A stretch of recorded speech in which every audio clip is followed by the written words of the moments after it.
तमाम खबरों के साथ मैं हूं मोनालिसा और बुलेटिन की शुरुआत क्रिकेट के भगवान से यानी कि सचिन के बारे में हर कोई हर चीज जानना चाहता है।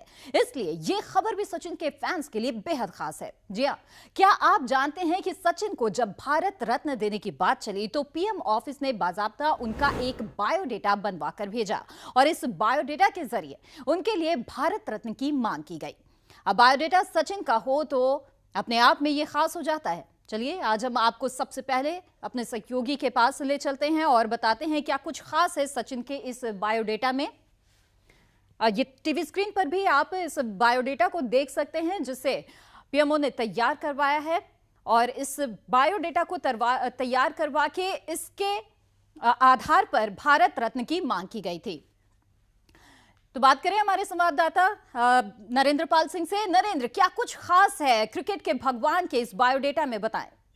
देखिए मोना, जब आपने भगवानी कह दिया तो उसका तो बायोडाटा खास होना लाजमी है ही। और ये बायोडाटा जैसा कि बताया गया है कि खेल मंत्रालय से मांगा गया था जब ये डिसीजन हुआ कि उनको भारत रत्न दिया जाए, तो 24 घंटे के अंदर ये तैयारी की गई और उसके बाद ये बायोडाटा पीएमओ को भेजा गया, प्राइम मिनिस्टर ऑफिस को भेजा गया, जहाँ से जाहिर है जो आगे की प्रोसेस रहती है राष्ट्रपति भवन और राष्ट्रपति महोदय को भेजा गया। लेकिन इसमें जो खास बात है वो इसको गौर से देखें तो पहले तो उनकी जो उपलब्धियां हैं, यानी 14 साल में उन्होंने कैसे रणजी में डेब्यू किया, दिलीप ट्रॉफी, ईरानी ट्रॉफी, घरेलू क्रिकेट में उन्होंने शतक लगाए, 100 शतक बनाए, सबसे ज़्यादा वनडे रन, सबसे ज़्यादा टेस्ट रन, ये तमाम उपलब्धियां हैं। लेकिन सबसे जो बड़ी बात लास्ट में जो लिखी गई है, शायद वो एक लाइन है जो इस सबको सम अप करती है और बताती है कि क्यों सचिन तेंदुलकर को भारत रत्न के लिए चुना गया। ये वो लाइन मैं आपको ज़रूर दिखाना चाहूँगा। ये लाइन जो लिखी गई है इसमें लिखा गया है, पहले उनकी उपलब्धियां गिनाई गई हैं, 24 साल का करियर बताया गया है, उसके बाद ये लाइन लिखी गई है, In our hearts he will forever be unbeaten and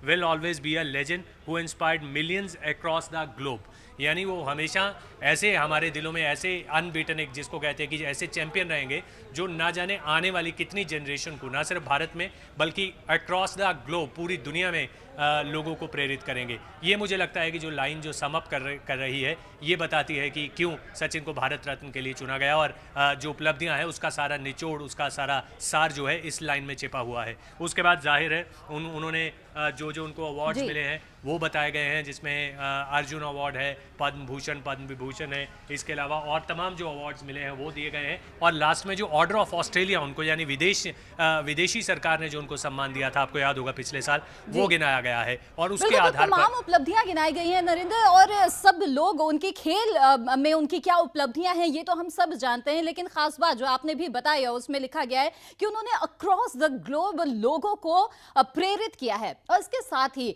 Sachin में एक राष्ट्रीयता की भावना हमेशा नजर आई है। क्या ये उनके व्यक्तित्व की खास तौर पर ये खूबी रही है जिन्होंने उन्हें इतने बड़े सम्मान का हकदार बनाया है? बिल्कुल, और मुझे लगता है कि ये चीज़ इसमें मेंशन होनी चाहिए थी। आपको याद होगा कि सचिन ने ये बात हमेशा कही कि वो जो फ्लैग है, जो तिरंगा है, वो अपने दिल के पास रखते हैं। उनके हेलमेट पे पूरे करियर में देखा गया, पहले ऐसे खिलाड़ी थे, उसके बाद तो कई खिलाड़ियों ने ये अपनाया, हेलमेट के ऊपर बीचों बीच उनके तिरंगा बना होता था जिसको लेकर वो खेलते थे। कई बार उसको लेकर विवाद भी उठे, लेकिन सचिन हमेशा किस तरीके से देश के लिए, अभी उन्होंने कल ही जब भारत रत्न मिला तो उन्होंने कहा कि मुझे गर्व है, मैं हिंदुस्तान में पैदा हुआ हूँ, मैं हिंदुस्तानी हूँ और ज़रूर मैंने बल्लेबाजी करना छोड़ दिया है, क्रिकेट खेलना छोड़ दिया है, लेकिन किसी के चेहरे पर स्माइल लाने के लिए, किसी हिंदुस्तानी के चेहरे पर स्माइल लाने के लिए वो हमेशा जब तक खेलते रहे तब तक तो उन्होंने इंस्पायर किया ही, लेकिन इसके बाद भी, खेल से संन्यास लेने के बाद भी वो लगातार आज भी लोगों को इंस्पायर कर रहे हैं, प्रेरित कर रहे हैं। यही सबसे बड़ी खासियत है सचिन की। नरेंद्र, बहुत बहुत शुक्रिया तमाम जानकारियों के लिए।